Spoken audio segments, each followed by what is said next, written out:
You guys know about this? The King's Act. The No Kings Act. I'm so sorry. Chuck Schumer, go. Today, along with 33 of my Democratic colleagues, I'm introducing the No Kings Act. This legislation is as simple as the name it bears.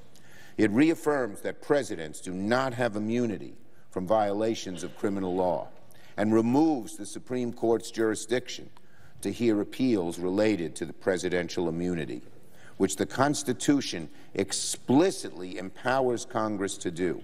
The MAGA Supreme Court's decision on presidential immunity was the very antithesis of the kind of accountability our framers envisioned. It just goes to show you what a morass the Supreme Court is in right now. They're in a mess. They're in an ethical morass, and they're in a substantive morass. Okay, I'll have to probably tell you the story from the start here so this makes sense to everyone. I wonder if I can just give like a really, really quick breakdown. Okay, so what is this No Kings Act from Chuck Schumer? Well, okay, it begins with the 2020 election, right? Trump loses the election. He loses the popular vote by 7 million, which is quite big. He loses a whole bunch of the swing states. He's big mad, and he obviously doesn't accept the result. He takes over a month to even do anything that's close to conceding and alleges voter fraud.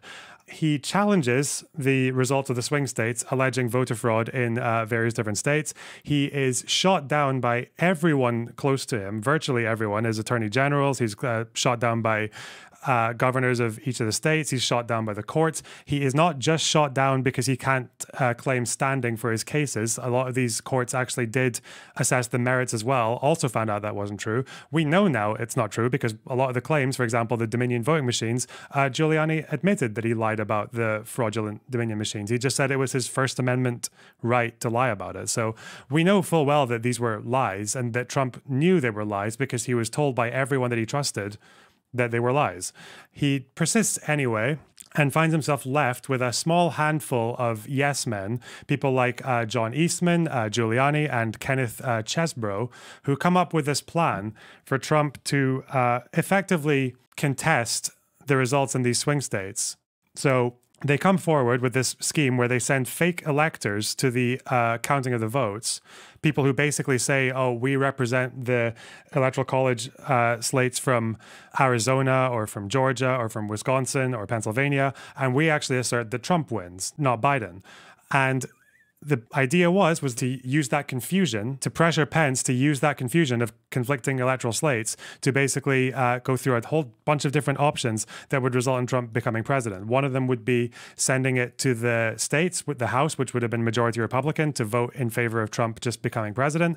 The other idea was for Pence to just unilaterally recognize the fake electors and make Trump president there on the spot, or to send it back to the states to investigate voter fraud further, which would give Trump more time to pressure governors of the respective states to vote in his favor.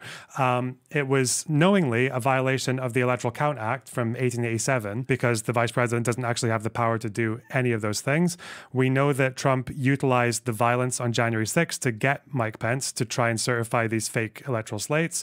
We know that people have already been found guilty, people who were involved in this fake electoral vote conspiracy. We know that there have been indictments against Trump for this particular scheme, which included conspiracy to defraud the United States, conspiracy to obstruct an official proceeding, obstruction of and attempt to obstruct an official proceeding, and conspiracy against rights. We know that Trump basically has not challenged the facts of these indictments at all. His challenge was to go to the Supreme Court and to say, I was acting in my official capacity as president and I should actually have immunity. I want immunity for my official act as president. And they give it to him. They say that if you carry out an official act as president, you are criminally immune. And we know that some of the ways that Trump tried to contest the election, like trying to use his DOJ to submit false allegations of electoral fraud to the respective states, that he's off the hook for that now because that was his official act as president. We know that he did that, yeah? It doesn't let him off the hook completely. They're going to have to debate whether or not every single action he took was in his official capacity. But it is vague enough that it will massively undermine the case because if you want to prove beyond a reasonable doubt and some of these claims fall apart because they were official acts, then your 99% drops quite quickly. Thankfully, we've got a few challenges now, one from Chuck Schumer. This is why he's passing what's called, or trying to introduce the No Kings Act, because the idea is that he is challenging this claim from the Supreme Court that a president can just get criminal immunity if they act within their official capacity. So if Trump acts in an official capacity to do something illegal, like getting the DOJ to submit claims of voter fraud that are false to respective states where he wants to get the results turned over, resulting also in them in 2 of his acting and deputy acting attorney generals to resign, then the idea is that that should still be illegal. That should still be a crime, because although you're acting in official capacity, that should still be a crime. The Supreme Court thinks otherwise, and now it's being challenged. So yeah, hopefully, because it is kind of insane that Trump has these charges against him, pretty strong charges, trying to defraud the United States, trying to obstruct the official proceeding, i.e. the certification of the votes that would make Biden president, you know, basically overseeing a coup, and he could get away with it because it was all official acts as president. That's insane. So thankfully, there's still a bit of a challenge going on there. We'll see how it goes, okay? But there's the TLDR, okay? That's why the No Kings Act is being put forward now. Will it pass? Don't know. But basically what it means is that Congress would be the ones determining who federal criminal law is applied to, not the Supreme Court. So that would be a pretty big change. Yeah. And it would ultimately reverse that decision.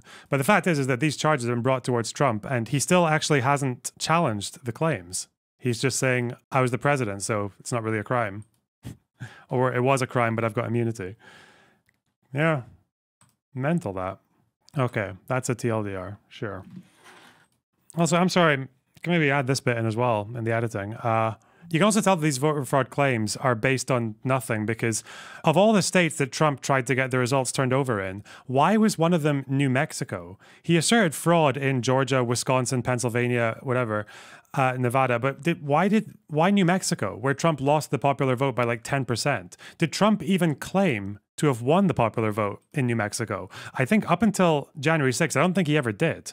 He just threw that one in. And you can tell it was kind of just thrown in because as far as submitting the false slates of electors, they had to do that on the grounds that they asserted an illegal claim, like a claim of voter fraud. The claim for New Mexico was actually submitted like 6 minutes before the deadline because they had to have some pending litigation to cause some kind of contest between the fake electors and the real ones. So they just threw that one in the last minute. I don't think there was ever actually any detailed, elaborate claim for New Mexico. They just threw that one in because I guess they wanted more, they just wanted to take a chance with it. Yeah. Bizarre.